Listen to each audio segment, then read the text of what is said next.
Let's take a look here at the Kafka CLI. So these are scripts that you download alongside Kafka, specifically the Kafka client.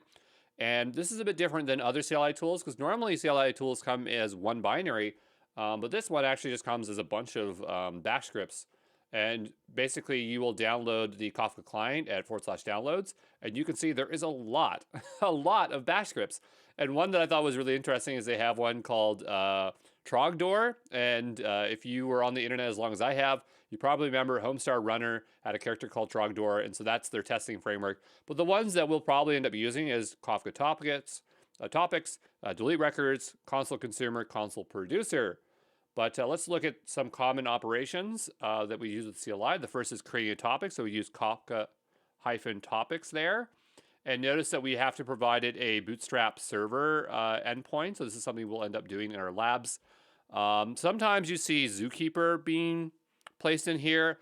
I don't know the whole history of Kafka, so I'm not sure why sometimes you would provide the endpoint for the Zookeeper endpoint as opposed to one of the brokers, but apparently that's something you can do. Then you have your producer. So you can start a producer, and then anything that you write into the console will get sent on each line.